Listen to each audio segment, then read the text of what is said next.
सुखदेव जी कथा सुना रहे हैं परीक्षित को। 7 दिन बीत गया। 7 दिन बीतने के बाद परीक्षित ने कहा कि महाराज क्या वाकई हमको सर्प डसेगा? तो सुखदेव जी कहे कि 7 दिन से तुम कर क्या रहे हो भाई? कहे कि ये तो ऐसा चेला मिला है कि 7 दिन हो गया मुझको परेशान किया, अभी इसके समझ में बात नहीं आई। कहते हैं कि चलो अब तो अंतिम समय है, मैं कल चला जाऊंगा। कल क्या होगा इस तो दूसरी बात छोड़ो, 6 दिन तुमने तो मेरा ऐसे लिया। तो एक कथा सुनाते हैं परीक्षित को। कहते हैं कि राजन, एक राजा शिकार खेलने के लिए जंगल में गया। शाम का अंधेरा था, घोड़ा दौड़ाता रहा, साथी छूट गए। तब तक आसमान में बादल छाए, बिजलियां चमकी और वर्षा होने लगी। राजा अकेला हो गया। चारों तरफ नजरें दौड़ाया, कोई साथी नहीं, अकेला। भय से व्याप्त हो गया, तलाश करने लगा ठहरूं कहाँ।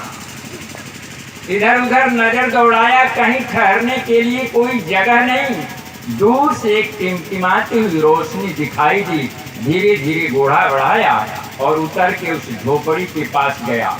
जो वहीं झोपड़ी के पास गया, उसमें से काफी बदबू आ रही थी और उसमें एक बूढ़ा बहेलिया रहता था। वह इतना पुराना था, इतना बूढ़ा था कि उस झोपड़े से बाहर निकल नहीं सकता था। इसलिए पैखाना और पेशाब की व्यवस्था भी उसी छोटे से झोपड़ी में थी और कुछ खाने के लिए उस पर चमड़ा और मांस अपने झोपड़ी पे लगा रखा था। राजा कहा कि महाराज मैं मुसीबत में हूँ, ये मुझे ठहर जाने दो अपने झोपड़ी में। बहेलिया ने कहा कि नहीं भाई, इसमें कोई जगह नहीं है। कहा कि क्यों? तो इस झोपड़ी में जो एक बार प्रवेश कर जाता है फिर सुबह निकलने का नाम नहीं लेता है, और जब निकालना होता है तो मुझसे झगड़ा हो जाता है। माफ करो भाई, कहीं और जगह ढूंढ लो, मेरे यहाँ जगह नहीं। राजा कहता है ठहर जाने दो। बहेलिया कहता है कि जगह नहीं है। घंटों बीत गए तू मैंने करते करते। राजा ने बड़े प्यार से प्रणाम किया और कहा कि मैं कसम खाता हूँ प्रातः होगा और तेरा मैं ये झोपड़ा छोड़ दूंगा। बहेलिया कहा कि चलो पक्की बात है ना, एक रात के लिए? कहा कि बिल्कुल एक रात मुझे ठहरने दो, सुबह उजाला होगा मैं तेरा झोपड़ा छोड़ दूंगा। उस गंदे झोपड़ी में राजा प्रवेश करता है और जब ही प्रवेश करता है इतनी खुशबू आती है कि राजा आनंद से भर जाता है और उसे बड़ी अच्छी नींद आती है और सो जाता है। काफी गहरी नींद में सोया है। सुबह बहेलिया जगाता है, उठ भाई सवेरा हो गया, महल छोड़। राजा कहा कि एक रात और रह जाने दो, इतनी अच्छी नींद मुझे कभी नहीं आई। कहा कि अरे भाई तुमने शाम को कहा था प्रातः होगा मैं छोड़ दूंगा। बहेलिया कहता है झोपड़ा खाली करो, और राजा कहता है बस एक रात और ठहर जाने दो। ये कथा सुन करके परीक्षित क्रोध से भर जाते हैं। कहते हैं वह कौन दुष्ट राजा है, उसका नाम क्या है, जो शाम को शर्त रखता है कि मैं प्रातः झोपड़ा छोड़ दूंगा और सुबह होते ही झोपड़ा छोड़ने का नाम नहीं ले रहा।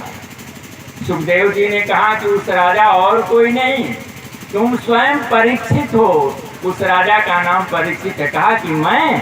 कहा कि हाँ तुम ही। कहा कि ये कैसे? और कहा कि अरे तुम्हारा ये शरीर ही वो झोपड़ा है, इसी में मलमूत्र भरा हुआ है, बाहर कहीं नहीं है। इसी के ऊपर मांस और चमड़े से ढका हुआ यह तेरा शरीर है, फिर भी तुम इसको छोड़ना नहीं चाहते हो। बार बार तेरा सवाल है कि क्या कर मैं मरूंगा? अरे आराम से छोड़ भाई। परीक्षित कहते हैं कि क्षमा करना महाराज।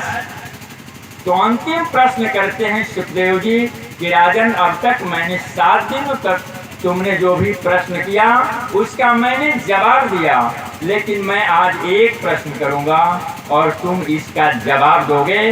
तो सुखदेव जी प्रश्न करते हैं कि क्या तुम मरोगे? तो झट से परीक्षित कहते हैं कि जब मैं पैदा ही नहीं हुआ तो मरने का सवाल ही नहीं होता है। सुखदेव जी कमंडलू लेते हैं, वन की तरफ प्रस्थान कर जाते हैं। तो पता नहीं हम और आप ये झोपड़ा क्यों नहीं छोड़ना चाहते। ये इतना जिसमें से हमेशा 10 इंद्रियों से बदबू आती है, खुशबू नहीं आती है। कितना सेंट और साबुन लगा के खुशबू भरेंगे? अरे खुशबू और सेंट भरना है तो वह भक्ति रूपी बीज की खुशबू भरनी है, बाकी कुछ नहीं। और जो ही भक्ति रूपी बीज आप में पनपना शुरू होता है तो सावधान हो